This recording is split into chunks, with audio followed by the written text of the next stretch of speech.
Okay, so we're at the very top of Pehe Amid Bays, 85B1, the third line on the article side.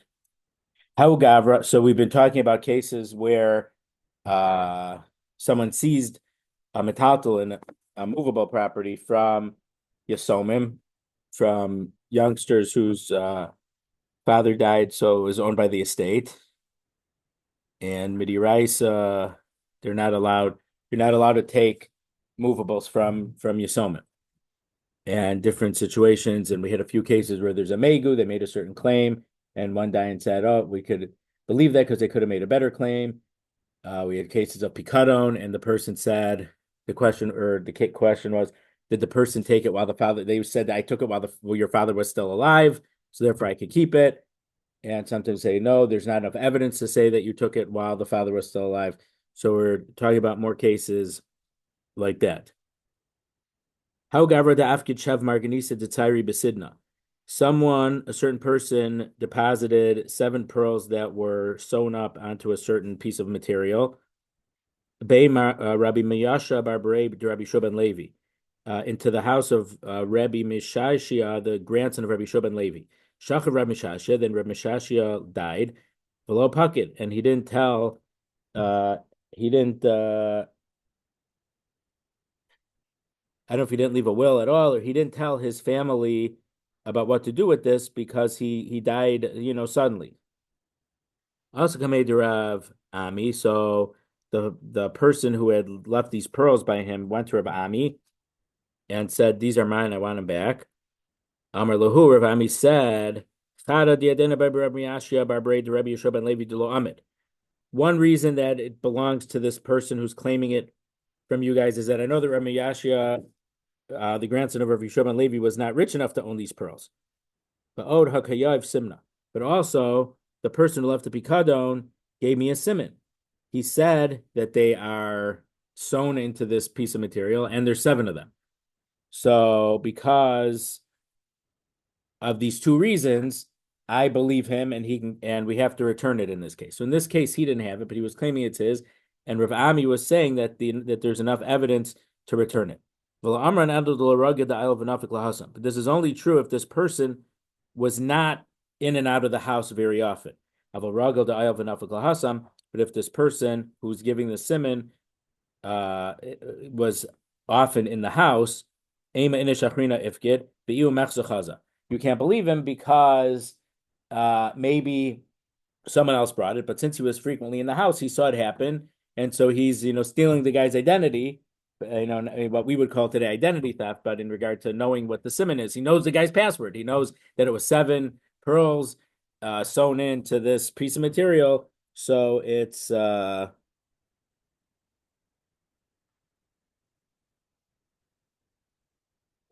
he wouldn't be believed because maybe he had reason to know the other identity. So Tosfos asks against Rashi.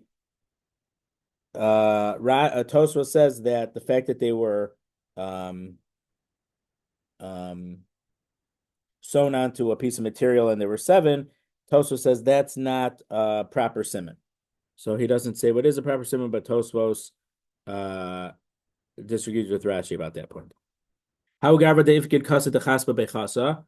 There was a certain person who deposited a silver cup in the house of a person named Chasa, Shachav Chasa, and Chasa died suddenly.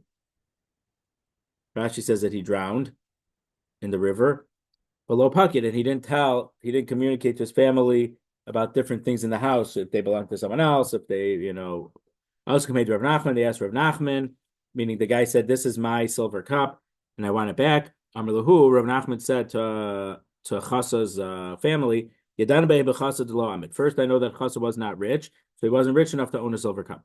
But also he gave Simon that it was his.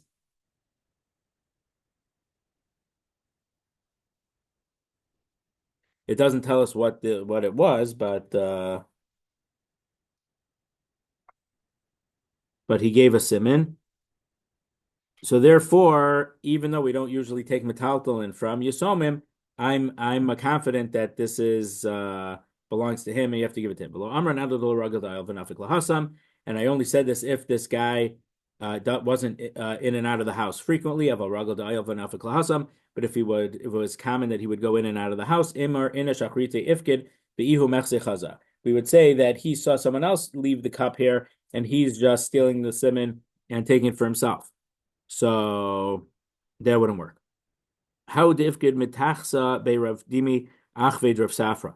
There's a certain person who left a silk um, clothes of some sort by the house of Rav Dimi, the brother of Rav Safra.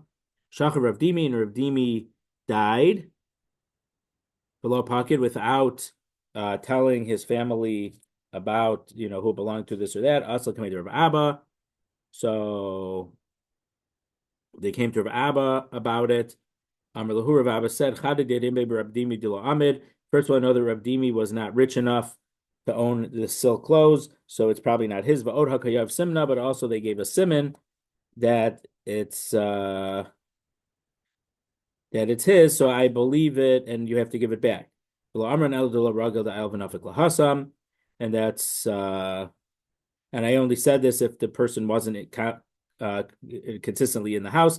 But if this person who's saying that it's his silk garment was in Rav Dimi's house often, I would say if someone else had left it there, and he saw it.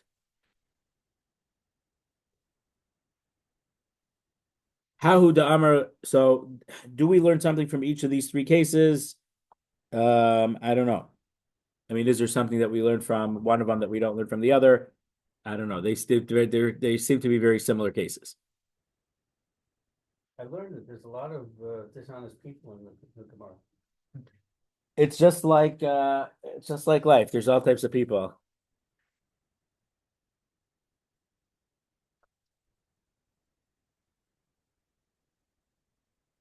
Hahu da Amar lahu ichsoi Tuvia. Someone said before he died, all my properties can go to Tovia. Shachiv, he died, Asa Tovia, then a guy named Tovia came. Amar Rabbi Yochanan, Harev ba Tovia. Rabbi Yochanan says, Tovia's here, so we'll give him all of the property.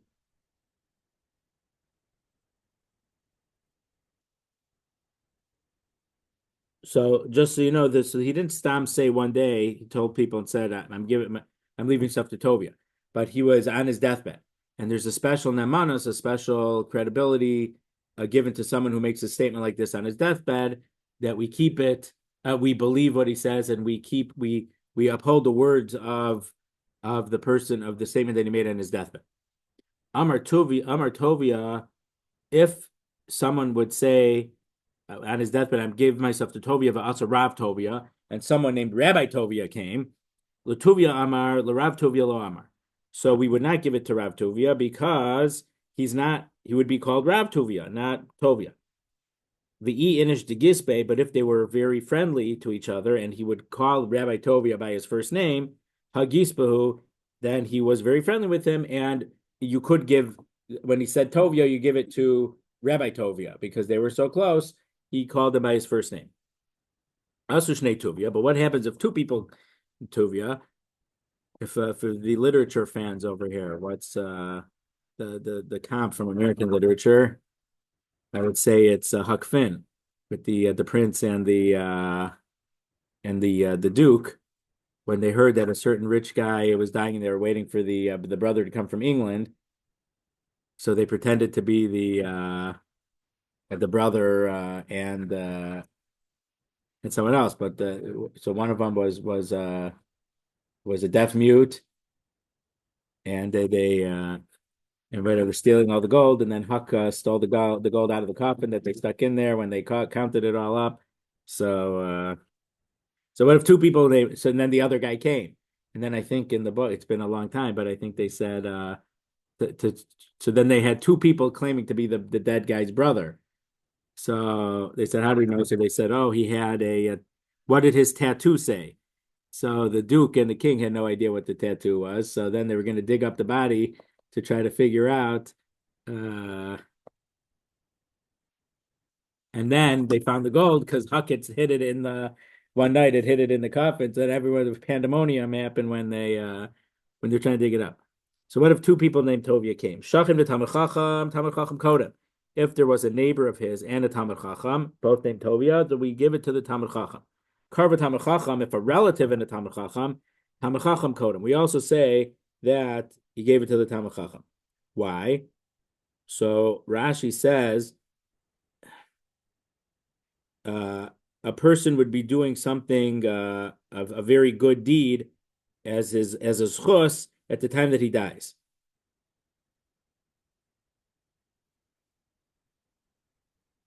So there's some type of zchus of giving a gift to a Talmid Chacham. Rashi says it from a Gemara Brachos Lamed Daled Lamed Beis. So that's what at the very end of the fourth chapter. So even though there'd be a relative, so I guess when it says relative, it's not. I mean, I guess it could include a direct relative like a son, but if he said to give it to a Talmid Chacham, it goes to a Talmid Chacham. Iboilahu said a question in the base measure, Shachin v'kar of Mai. What if there's a neighbor named Tovia and a relative named Tovia? Which one would get it? Because he didn't say my neighbor Tuvia or my my relative Tuvia. So Tashma we'll learn from a brisa or maybe it's not a brisa, but Tov Shachin Karov Me'ach Racho. There's a pasuk in Mishlei that a close neighbor is better than a distant brother. So therefore, it would go to the well.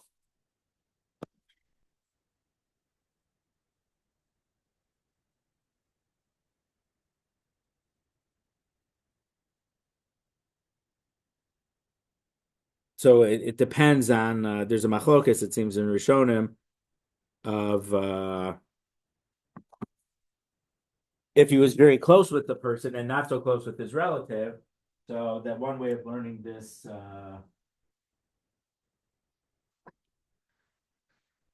of this is that it would go to the neighbor.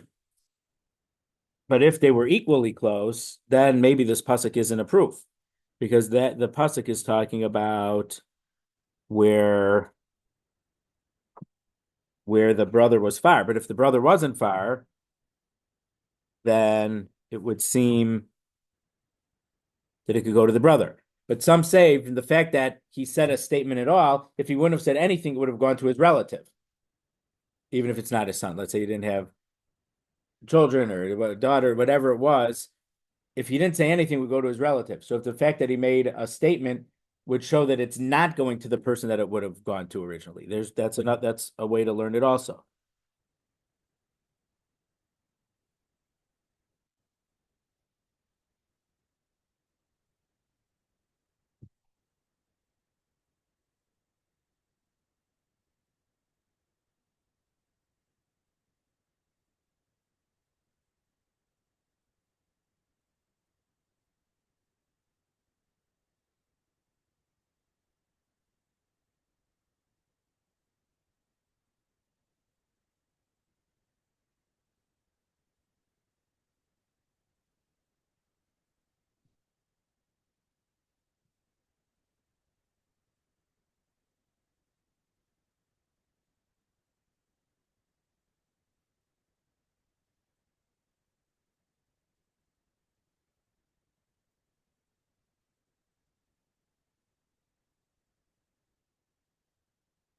So one, the Shita Megletus brings opinion. If you had a relative and a Talmid Chacham, even if the relative was a close enough relative that he would inherit him, since he didn't say that it was to my relative Tovia, so the person would rather do the mitzvah and give his stuff to his belongings to a Talmid Chacham and not to his relative. Okay, so when the pasuk here says a distant brother, that's as it sounds like. When you're far from him and he wouldn't have given it to him, so since he didn't explain that I'm going to give it to my relative who lives in Brazil, he must mean that the Tovia who lives nearby, because he dealt with him constantly. So that's what Rashi in an earlier version said. But the Talmidei Reinu Yonah says, if there is a relative in a Talmid Chacham, the Chachamim of Gerudna, which is where Rabbi Yonah was from, said that this is only talking about a relative who wouldn't inherit it. But if it's a relative who would inherit him, then that relative would get it before a Talmid Chacham.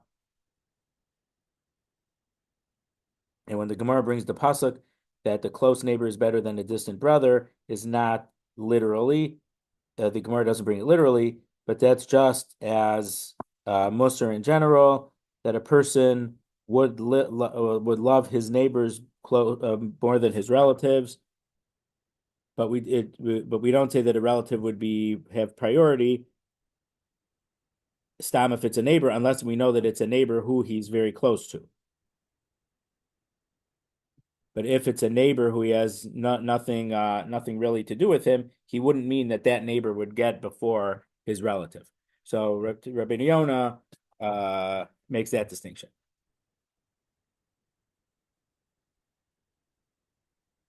Amalei Rabbi Levred Rav Chia bar Abin. Rabbi said to the son of Rav Chia bar Abin, Ta'ima lach milsa mal yusad hava amar bucha. Let me tell you a wonderful thing that your father used to say. Hadam Shmuel. Shmuel said. So this is a big topic, and I am not a big enough expert in the whole topic. But Hamocher Hadam Shmuel. Shmuel had an important halacha that he said. Hamocher shtar chavero. If someone sold a debt, a star that had a debt about it to someone else. So meaning, so let's say I owed Marty money, and Marty has a star that I owe him money, and either he sold it or gave it in a halachically acceptable way to Larry. So now I owe the money to Larry. Or what we said last week, the Fannie Mae case. You lent the money to the bank, so the bank had the mortgage against you, and then the bank sold it to Freddie or Fannie. And so now Freddie or Fannie owns. So what if the original debt holder forgives the loan? So in my case, Marty decided that I don't have to pay him back. He's forgiving me the loan. But Larry had paid Marty to get my loan. So now is Larry going to be out of luck, even though he bought the loan and now Marty forgives it? Is it still Marty's to forgive? So Shmuel says, so if Marty had this contract that said that I owe him money and he sold it to Larry, but then Marty said, I'm forgiving the loan. Macho, the debt is forgiven. So it is. So afilu yoresh mocha, and let's say that my bank that I originally, let's change the case to the bank. Let's say the bank was a person and the person died, and now he had an heir who now inherited it. The heir, and let's say the father had sold the loan that I owed him. The yoresh can also forgive my loan. Moda Shmuel, except Shmuel agrees, that if a woman brought a loan to her husband, and then she forgave the loan, meaning that someone owed this woman money, and when they got married, it was part of the stuff that she was offering over to her husband. And so we've been talking about cases of her bringing in land, but let's say she brought in, she had a banking family, so they gave her a bunch of exactly like the mortgage-backed securities. They sold the loans to her, so the family gave her these loans to collect as because that's the business they were in. So the way that they were giving her stuff was they gave her a bunch of loans. So now that she brought into the marriage, the husband will own them, and she's limitations in what she's allowed to do. The same way we started at the beginning of the parak, whether she has a right to sell them or not, and if he makes a net or this or that. The chazar machalto, but if she then forgave those loans, she'ena machal. Shmuel agrees in that case she's not able to forgive those loans because her husband's hand is like her hand. So even though so that there's a big difference. When Marty had a debt that he had this star and he sold it to Larry, he retained some ownership over it, and he can make a decision and override Larry's right to forgive the loan. However, when a wife brings it into the husband's marriage, she doesn't have any of this power more than he has. So she doesn't have the right to forgive it without her husband agreeing with it. So that's a statement that Shmuel said. That was a wonderful statement that Shmuel said, and Rabbi wanted to tell that to Rav Kia bar Avin, this last thing that the wife does not have the right to forgive the loan. So that's related to our sugya a little bit. So that's why this halach is here. Question? Why the person's forgiving the loan after they sold it? Correct. So even though you sold the loan to Larry, you still have some right over it, and you have the right to forgive it. Now, do you have to pay Larry something for what he paid you for the loan? So Rishonim talk about that. So here Tosfos says, the second to last Tosfos on Pehei Amid Bey says, the Re asks, how are you able to sell the debt? Because if the borrower has land that you have a lien against, so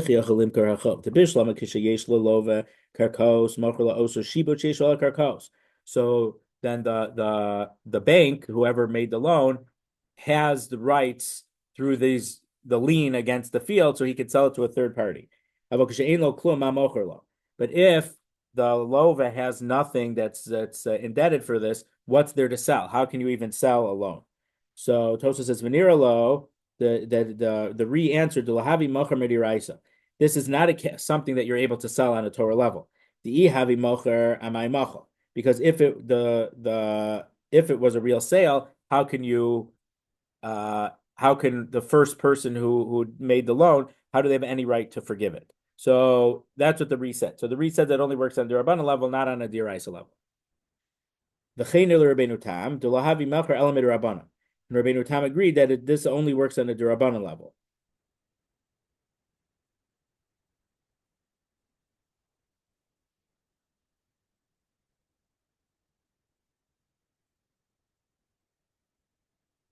And then Tosfos says you could push this off, that even when you sell a shtar chov, it works diraisa, the original person can forgive it.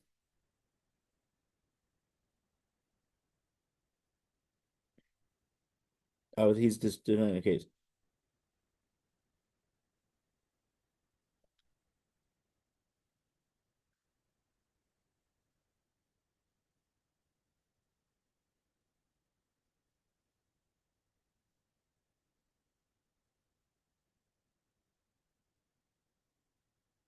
So if you look at the bottom of 85b2 in note 20, it brings the Ran and the Ritva saying that even though so even if you sell the loan, still part of the debt, you still have a right as the real debt holder, even though you're not going to be receiving the money anymore. When a lender holds a note of indebtedness, he commands two rights over the borrower. Firstly, the borrower is personally obligated to him, and secondly, the borrower's property is encumbered to him as security for the loan. When the lender sells the note, he does not actually lose his status as the creditor behind the loan. The borrower's indebtedness to the lender is a natural product of the fact that he borrowed money, and that cannot be transferred through a sale. What the lender actually transfers through the sale of the document is the lien over the property. His right to collect the borrower's possession to satisfy the debt. So once the document is sold, the seller is still the one to whom the borrower owes money. If this was the case Yeah, in general, yeah. why would anybody buy a loan? That So it may not be a good idea, and that might be something that it's not necessarily a good idea. Not everything that you can do is a good idea.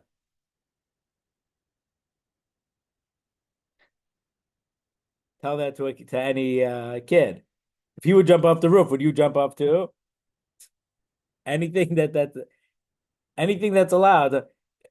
People thought mortgage-backed securities were a great idea to spread the risk, and what happened? It almost brought down the whole world economy. So yeah, something that seems just because you can do it doesn't mean it's a good idea. And this is far from the only example.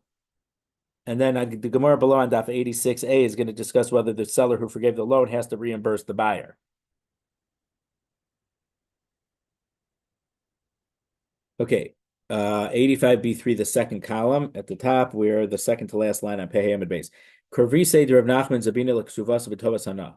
So this is another type of thing. This is a futures contract, basically. So, well, it's not exactly a futures contract, but so let's say a woman has her ksuva, and let's say and this isn't so far off because there's people we know, um, they buy life insurance policies from old people. The old people need cash now. So the places say, I'm going to give you the money now. And when you die, instead of the insurance policy going to your relatives, we'll get it. And so we'll take the risk in case you live another, 15 years, we might be losing money on it. But you need the money now, so you're willing to give this to us now. So in the Gemara and Mishnayos already talk about a case where a woman can sell as a future, kind of like a future, her ksuva. So if she dies first, she wouldn't get her ksuva. If she dies before the husband, she's not going to get the ksuva because the ksuva is in case he dies first or gets divorced. So the person who would buy the ksuva is taking a risk because maybe they'll get nothing if she dies first. And if the husband does die first, then the person who bought this ksuva from them from the woman will receive the ksuva. But also we don't know how soon is it going to be, how long is it going to be. So Rashi says over here that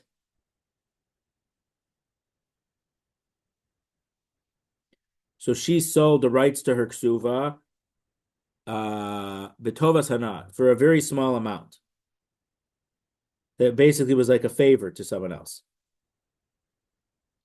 And because the person paid as a safek, because if she would die first, he's going to get nothing, so he only pays for a small amount. So the Rashi is telling us that the market for this ksuva, the value of the future of the ksuva, is not so much because she might die first. Now, doesn't matter. Let's say she's young and the husband's old. Would that make it more likely that he dies first, or because of maybe the rate of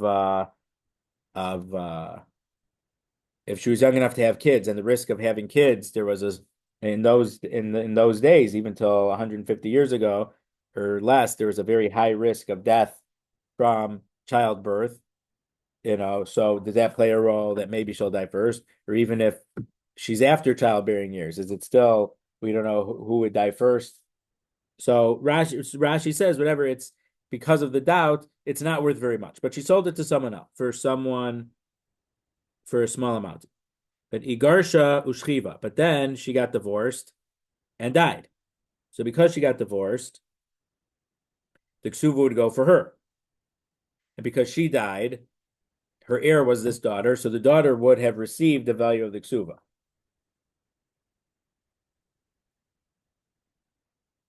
But she had sold it, so it went to someone else. So asa katavale libarte.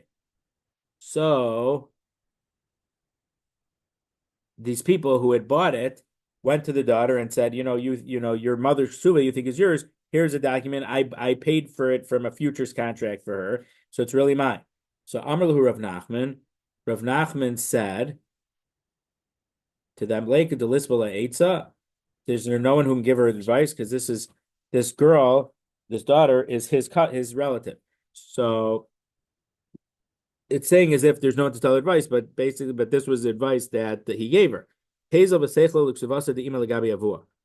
Let her forgive the ksuva of her mother to the father. So she should forgive the ksuva, and then when he dies, she's going to get it anyway, assuming he doesn't have any more kids.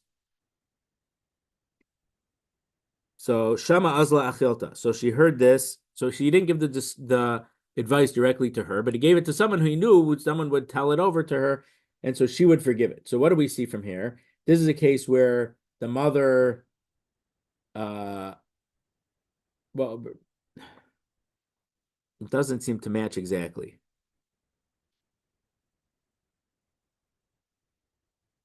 because this person, because the case of Shmuel was where the person who,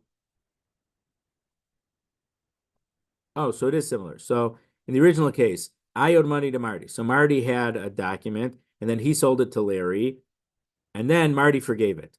So in this case, she had a ksuva and she sold it. Let's say she sold it to Binyamin. So then she got divorced and then she died. So the ksuva that would have gone to her when she got divorced went through her Yerusha to her daughter. So so she, as the Yoreshes, forgave the debt of her mother because her mother owed it to Binyamin, but because she had the ksuva, so she was like the original, the one who was owed money, and she sold it, but then she forgave the debt. That was it, right? So that's why it's the same case. So Shama Azla Achilta.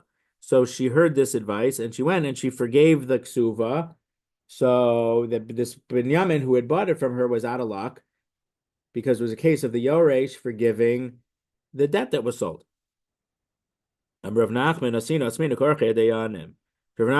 ended up was upset that he gave the advice because we became like lawyers, and we had, I mean, lawyers is the way we translate it, but the Orchei Dayanim, were shrewd in calculating things that it was legal, but as Marty said a few days, we mentioned a few minutes ago, just because you can't do it doesn't mean it's a great idea.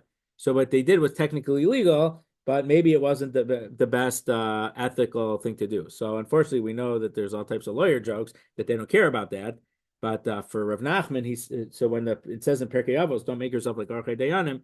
So he did something that was legal. It was technically legal, but it wasn't maybe in the spirit of the law. So, and we had a similar statement earlier on Daf Nun Beis, I think it was.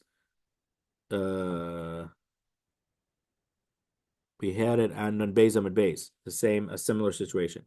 Meikara my savar lo sof my savar. So the Gemara says, originally, why did he give the advice? And he thought it was good advice. And in the end, what was wrong with his advice that he regretted giving the advice?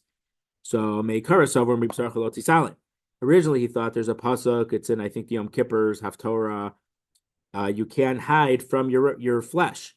So if there's a way you can help your relative, you have to try to help them. Well, the sof savar adam chashuv shani, but at the end he felt that a prominent, important person like him shouldn't give advice which is not of the highest ethical level. So Rashi says, since people are going to learn from him, and then they'll do it in cases even where it's not for their own relative. So there is some type of idea that you should go a little bit further to help your relative than someone else. But then if people are going to use that in other cases also, so then people are going to be abusing that, and then they'll do it even in cases where they shouldn't necessarily use it. It's lahavdil. Sometimes there's a kula, but if people hear that there was a kula, they'll forget the reason why the Rav gave a specific kula in that case, and then they'll say that lachadchila you should pass in this way, even though the original Rav only gave it as a kula.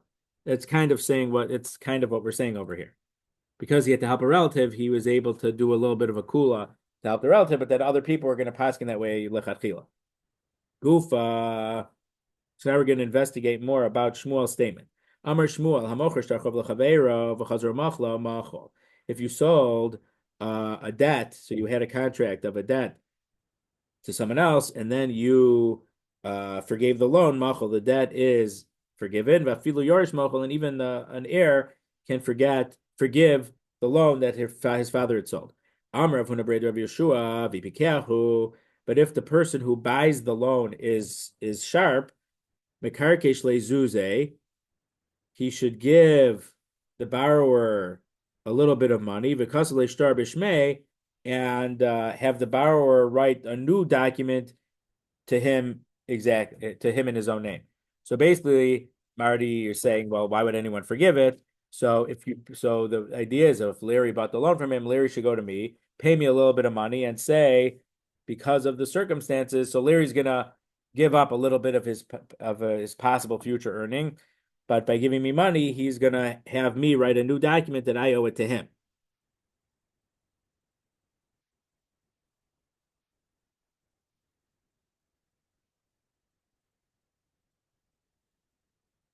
Amar Amar Amemar. Amemar says, Man dedoin dina de garmi. Someone who judges the dina of garmi. Megabi Bey Demei Shtar Ma'alia. You'll have to collect from him the amount of the entire star. So meaning Garmi, so there's something called grama. Grama is when you indirectly cause a damage. According to some Rishonim, and for grama, normally for damage, for grama, you're exempt. There is some Rishonim, like the Ramban, hold there's a different category of garmi, and a garmi it's an indirect cause of damage, but it's less indirect than other forms of indirect. So even though you would be exempt for a grama, but for a garmi, you would still be obligated. So there is a machlokus Rishonim about this. So Rashi doesn't seem to pass in that way. So Rashi says if you hold that you're chayav for a grama, for an indirect damage, so by Marty forgiving the loan, he's damaging Larry, so he would have to pay Larry for the amount of the loan to reimburse him for the loss that he is giving him, which actually doesn't make so much sense because he didn't necessarily, let's say I borrowed $1,000.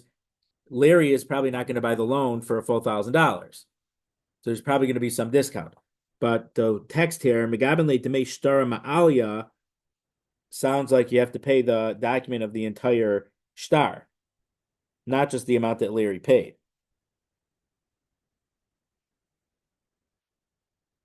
Right. Yeah. Oh, so yeah, I'm right. Right. So even though Larry, let's say, only paid $500 for the future right of my $1,000, but since the indirectly Marty is causing him to not get the $1,000, he has to pay the $1,000 back. Man de lo dying into the garmi, but the people who don't hold that you have to pay for indirect loss, magbi bay demay niyaraba alma. They only have to pay the cost of the paper that the document was written on.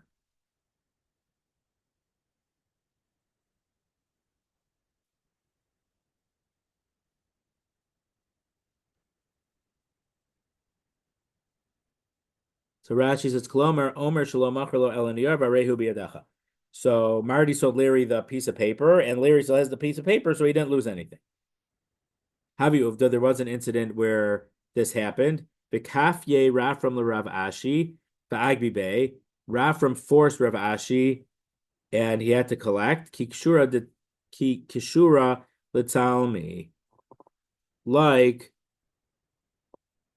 a beam for pictures. Meaning, Rashi says it was a complete collection. He had to collect the entire loss.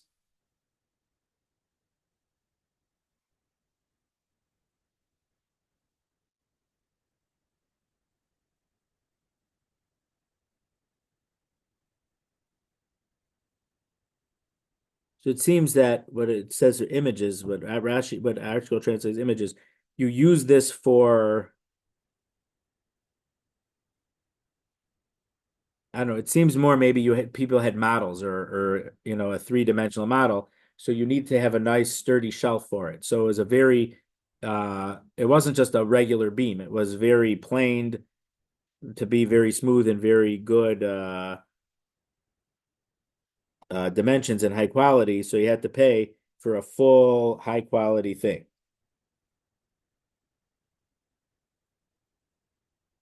Oh, not correlate. Not that they put things on it. You're going to use that and carve something out of it. So it had to be a good straight and not and a beam without knots, so that you could carve it into something nice.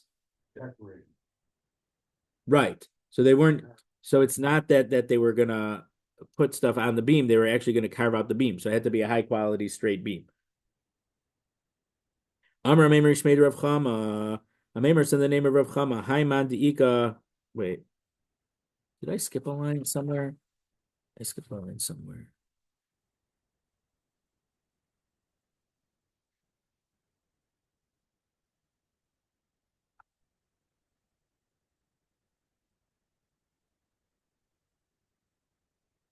I missed a line on Pei Hey Amid base. Go back. All right.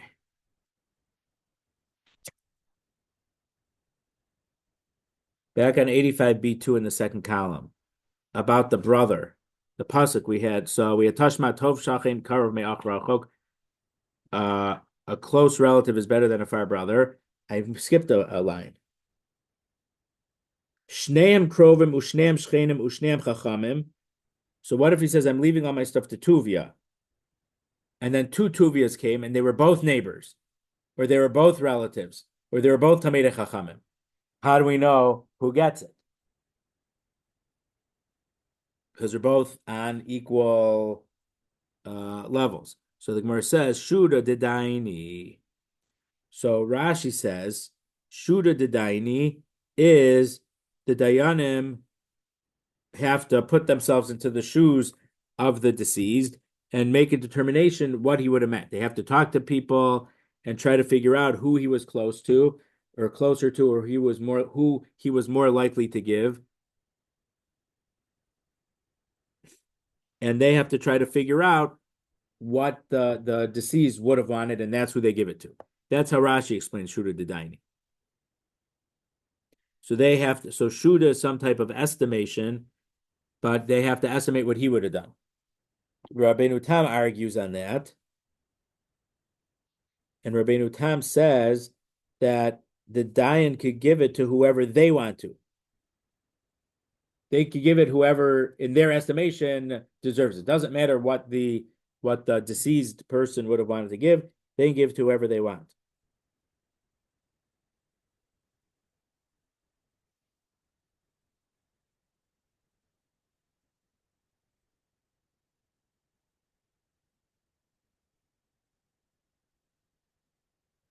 So there is a case. Let me find where it is. So to some degree, not to a full degree, but to some degree, well, I don't know.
Okay, so here, so this isn't the.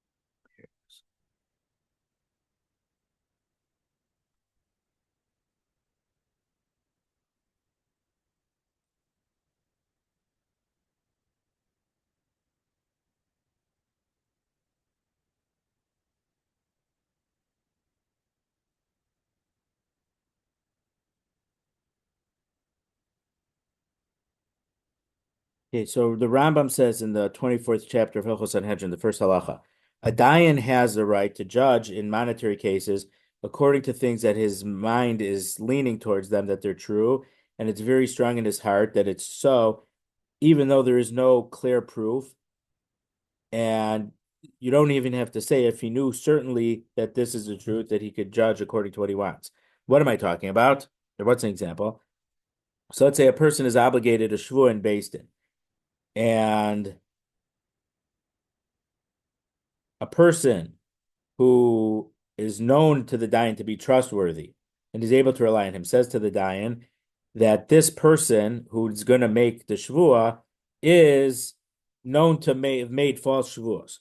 Then the Dayan is able to switch the shvuah against onto the other person, and then the other person takes. So normally the original case was the person make a shvuah and be exempt from paying. So the Dayan flips it and says, "You make a shvuah, and then you'll be able to collect," because he relies on that. Even if it was a woman or an Eved who the Dayan believes, if they believe him to that extent, they're believed because it is so strong in his heart, he can rely on it and judge. So that's actually our Gemara that we had last week, that Basra Chisda, that the Dayan, the wife told him that this lady who has to make a shvuah is going to make it was known to make false shvuah. So then so that's exactly this halacha. That's the Kesef Mishnah says, yeah, from our Gemara and Daf Pehei we saw last week.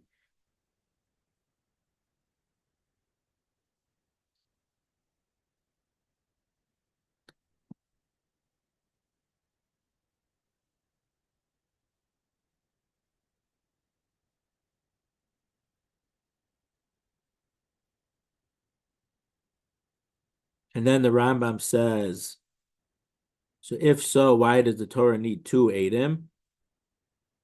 So it says if two Eidim come, he'll judge based on their Eidus, even though he doesn't know if he doesn't know them at all. Maybe he shouldn't rely on them. So the Torah says you can believe on two Eidim, but in the absence of other Eidus, but there's one person you rely on very strongly, you can paskin based on that. So this probably isn't exactly that idea, but in certain cases, the Chacham uses discretion.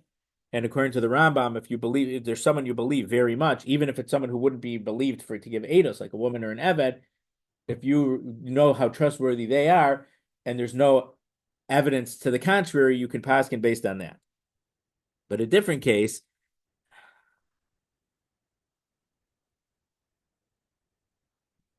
so again, this isn't exactly Shuda D'Daini. Tosfos gives a different example of Shuda D'Daini from the last chapter in Kedushin. But there's a very strange Gemara near the end of the third chapter of Baba Basra that a certain person died, and on his deathbed he said, "Only one of my sons is really my son." I guess somehow his wife told him that she was Mizana or whatever, and so a bunch of sons that they thought were his were not his sons. So he said, So he only wanted his real son to inherit him. So the Gemara says, so Rabbi, I think it was, said that they should tell them all they had to beat the grave. So there's a halacha that a mamzer has a lot of chutzpah. So if someone was really a mamzer, they would beat on the grave because it wasn't really his father, and they were really a mamzer. But the real biological son wouldn't be able to have so much chutzpah to hit his father's grave. That seems to be the pshat of the Gemara. There's an amazing explanation. Rav Zevin brings it down in the Or Halacha that the Rashash brings from a Sefer Hasidim. The Rav Zevin brings down. This is actually a source for blood tests in Halacha or DNA tests. So he said it wasn't literally that they were going to hit the grave, but they said they were going to dig up the grave and get a bone from the body, and then take blood from all the people who were the sons, and touch the bone to the blood. If it was really the real son, the bone would absorb the blood because they're relatives. But if it was the sons who weren't really the sons, the bone wouldn't absorb the blood. So it's a crude blood test, and I don't know if it worked. It probably doesn't work according to modern medicine, but at that time, the Sefer Hasidim was 1,000 years ago. So that was the idea of using a DNA test. So it was so if the bone would absorb the blood, it's related. If it wouldn't absorb the blood, it's not related. So but the Meiri on that Gemara says that an expert judge sometimes has to decide according to an umdana, meaning he doesn't know for sure, but he assumes it's this way. the same way that Shlomo HaMelech sometimes judged, like with the two women.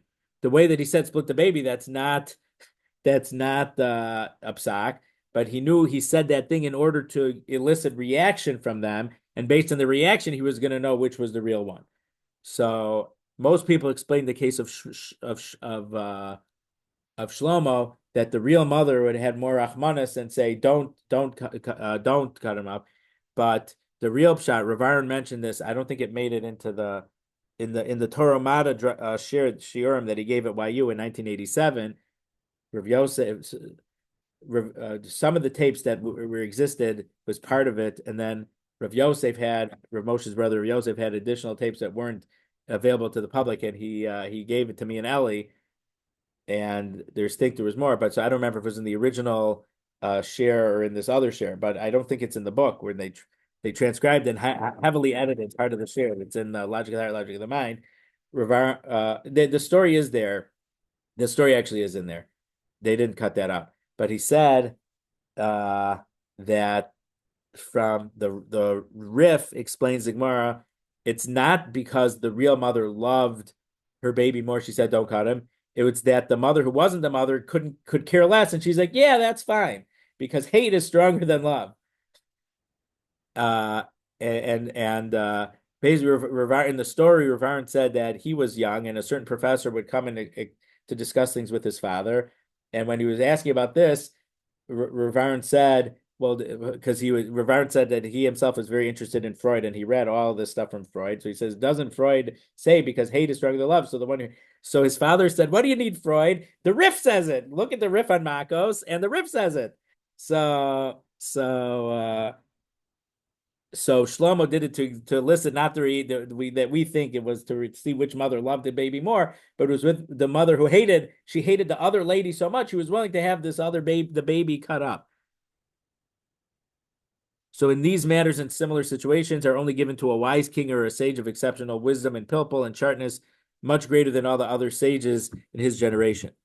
And the Beis Yosef mentions this in Choshen Mishpat Siman Tesvav in the name of the Rush. So that may not be what Shuda Didani is, but what I think I already mentioned, Rabbeinu Tam said that the Dayan gets to decide. So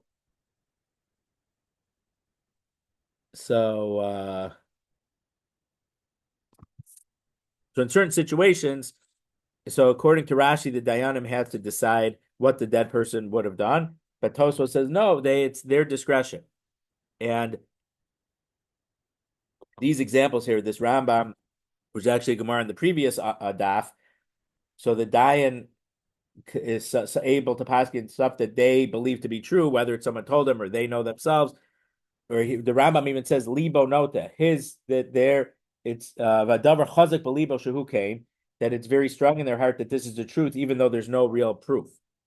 So I think there's a big similarity between the Shuda D'Daina and this, but according to Rabbeinu Tam, it's basically the Dayan doesn't even need a real reason, according to Rabbeinu Tam. According to this Rambam, the Dayan would have to have a feeling why they think that's the one who he would have given it to.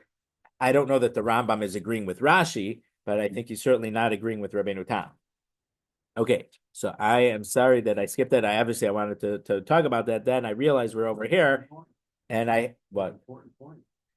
Yeah, but again, the Meiri, it sounds like a Stam Dayan doesn't have the right to do it. It has to be an exceptionally wise Dayan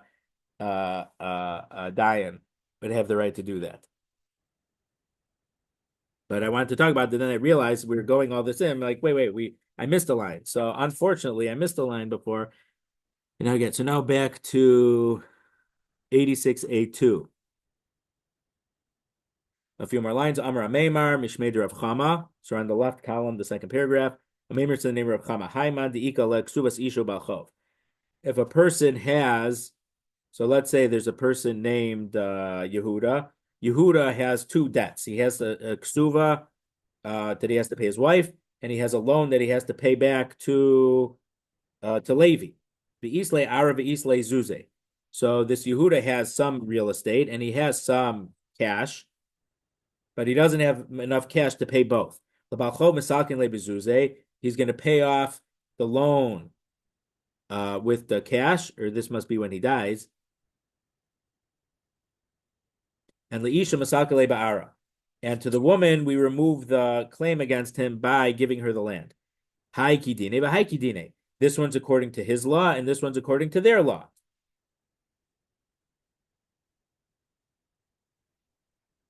So what did it mean? Because the person, when he to the loan that he had, what did he borrow from the guy? Money. So what does he have to pay back? Money.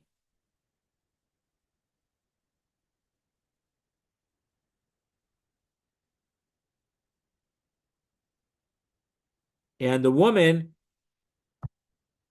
he didn't she didn't give him any money to start the marriage, so he doesn't have to give her the cash when the marriage ends. He's able to give property. The ilo ika elachad ara. But what if there's only one piece of land? So he had no cash and he had field, but the field wasn't enough to pay both. It was either enough to pay the ksuva or enough to pay the loan, but not both. You have to give it to the person that he borrowed money from, and he doesn't pay off the wife. My timer, what's the reason? More than a man wants to get married, the woman wants to be married. So in a case where there's not enough for her, she was very happy to have been married. So that was more important to her than receiving the ksuva payment in the form of real estate. So we'll leave it here. So we're about 14 lines from the bottom. And we're on page Vav. I'm at 86A2 at the last paragraph on the page. So that's Mirz Hashem. We will continue next week.